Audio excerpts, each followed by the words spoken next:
The youngest successful rappers in history of music. How old are you, both of you? Both 13. Both 13.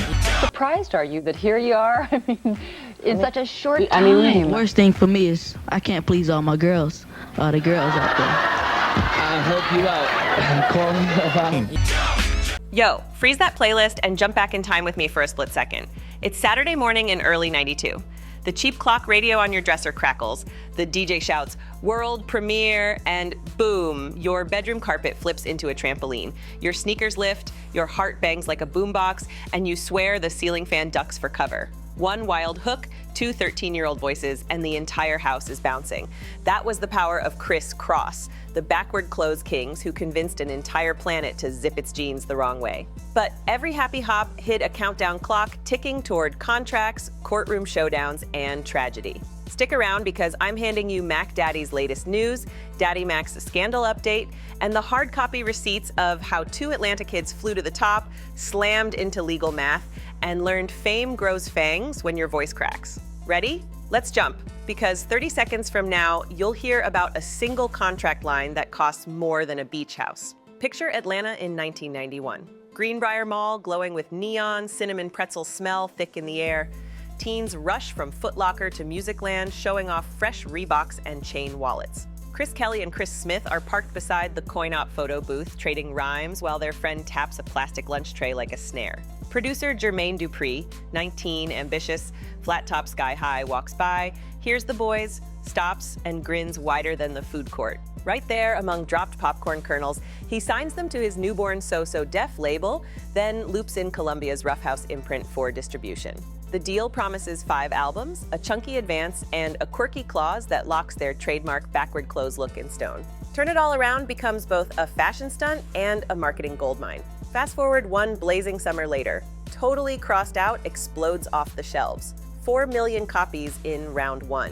Kriss Kross jumped from mall food court to Michael Jackson's opening act in 8 months. Imagine 12 rows deep at the Dangerous Tour screaming for the king of pop, only for 2 kids in backward jeans to sprint out first and steal the roar. Jump grabs the Billboard Hot 100 crown for 8 straight weeks. Radio hosts launch Jump Hour blocks. MTV runs the video every half hour until parents beg for silence. Kids from Chicago to Sydney spin their jeans, flip their jerseys, and beg barbers for high fade cuts. Kriss Kross appears in a nationwide Sprite ad, then a Sega CD-ROM game that lets players remix their performances with digital fireballs. Every brand wants the bounce, every photo shoot demands reversed denim, and each camera click adds another tally to a hidden recoup sheet. Yet, every time confetti bursts over the stage, a sneaky wardrobe recoup clause tallies another dollar against the boys' future checks. Custom jeans, billable. Stylist overtime, billable. Even the Jump graffiti logo spray painted on stage monitors counts. Columbia calls it standard practice, but for Mac Daddy and Daddy Mac, the invisible tab stacks into a skyscraper. Enter another bad creation, ABC, the former playground rap kings. They hear Jump, catch a not-so-friendly shout-out, and go nuclear, calling Kriss Kross factory made. They print tees saying, "We started this," with backward pants art. Dupri's legal squad fires cease and desist letters like a drum roll. ABC claps back on Yo MTV Raps. Fans split camps.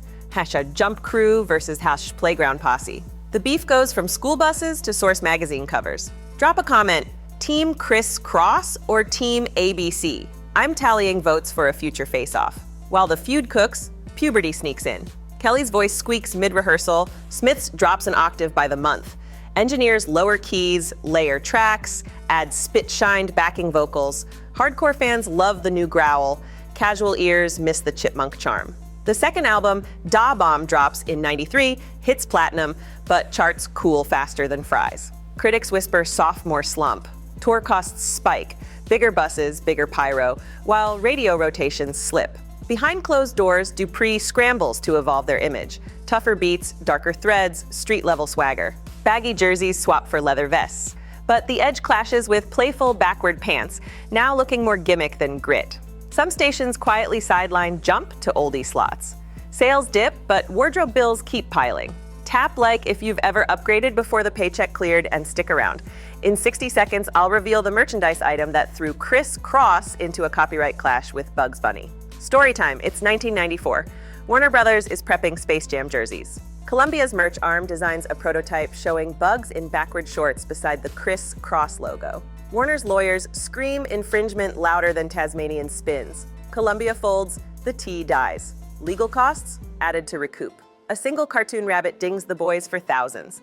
By 95, finances can't hide. Kelly's mom spots red ink in royalty statements. Smith's dad calls the numbers alphabet soup.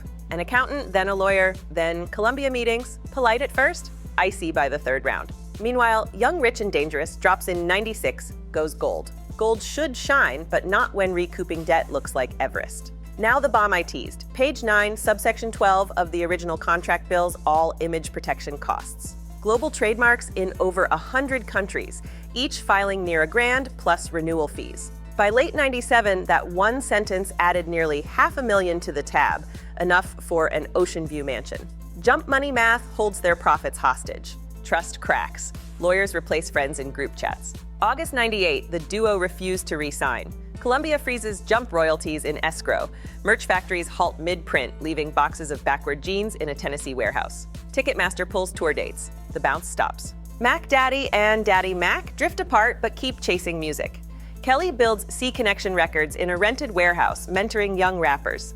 Smith enrolls at Kennesaw State, scores a marketing degree, launches Urbane Muse, reversible jean jackets and sneaker collabs. They stay silent about Columbia, but public dockets show Kelly et al. Vs. Columbia Records crawling until a hush-hush 2002 settlement drips back royalties.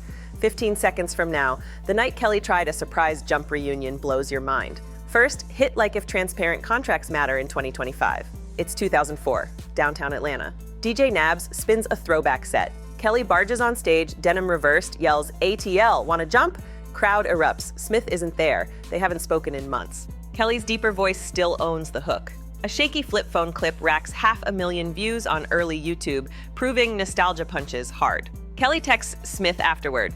No reply. Shadows creep. Studio pals whisper about painkillers. Rehab twice by 2008.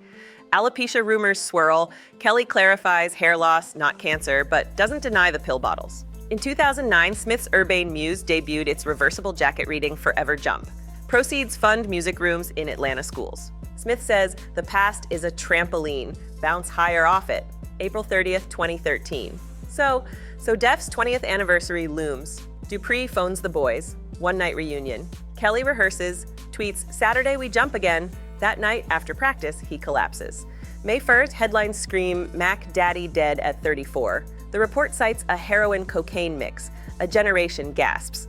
Daddy Mac's scandal update lands as a one-page statement. Pure heartbreak, no blame. Smith turns grief into action. Urbane Muse lines feature backward-stitched jackets with Jump Forever. Sales bankroll music therapy rooms labeled Mac Daddy Beats Lab. Smith listens as 6th graders rap over GarageBand, nailing the jump cadence without knowing its history. If that hits your heart, drop your favorite Kriss Kross lyric below. I'm reading for a tribute montage. Labels studied the flames and rewrote playbooks. Post Kriss Kross, contracts include puberty clauses, wardrobe recoup caps, image retirement plans. Everything traces back to 2 kids whose genes faced the wrong way. Fun fact 1, Jump almost had a Left Eye TLC guest verse. Clearance failed. Dupri just found the Day-T tape. Comment Left Eye Jump if you need that leak. Fun fact 2, Kriss Kross cameoed in a Teenage Mutant Ninja Turtles comic teaching Michelangelo to wear his belt backward. Issues now fetch triple digits. Fun fact 3, Levi's 1992 warranty data shows a 38% spike in rear belt loop tears. Internal memo dubbed it cross damage. Fun fact 4, K to the RISS was an ad-lib looped twice. That stutter earned extra songwriting royalties. Fun fact 5, Smith bought jumpforever.com in 2010. It's blank. Think a multimedia tribute is brewing? Quick detour to tour chaos. Picture the totally crossed out world run, 18 countries, 46 shows, algebra homework between soundcheck and encore. Dupri installed a tutor on the bus. The boys rapped geometry proofs. Flip it, reverse it, solve for X. In Munich, a promoter forgot arena heaters. Below freezing, the boys wore ski goggles on stage. In Tokyo, the stage elevator glitched and shot them up too early. They finished the intro while technicians chased cables like it was whack-a-mole. Smash that like if stage managers deserve hazard pay, and share your wild concert story. I'll pin the funniest. Now step into Dupri's Adidas. He mortgaged furniture and pawned a drum machine to fund the first video. When Jump hit, haters said signing minors was luck. Columbia execs, suits older than his discography, asked if he'd eat the loss if the boys' voices cracked. He said yes. Later, he told friends, if you jump, commit to the landing. When Young, Rich, and Dangerous underperformed, Columbia billed him for part of the shortfall. He paid without public complaint. Drop a JD in chat if you respect mentors who shield their artists. He lurks in comments during late studio nights. Planning the 2013 So Def show, Dupri placed Kriss Kross center stage between Bow Wow and Jagged Edge, with an LED wall blasting the Jump video in HD. Costs ballooned, insurance could fund a small indie film. After Kelly's passing, Dupri nearly canceled. Smith convinced him otherwise. The music can still jump.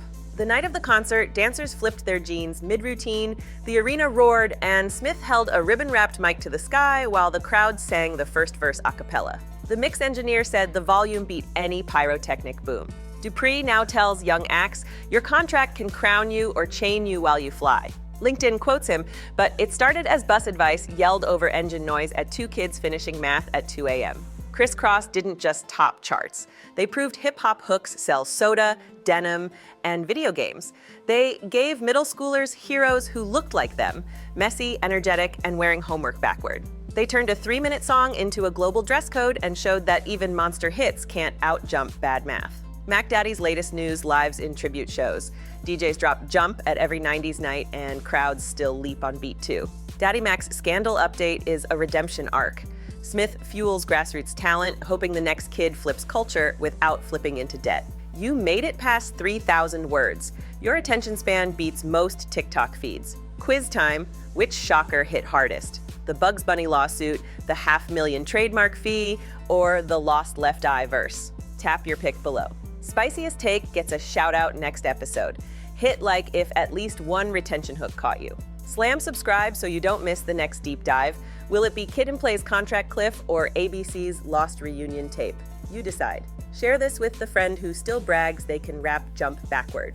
Remember, contracts are like pants. Check which side is front before you step in. Until next time, keep your spirit forward, your clothes optional, and your mind on the beat. Peace.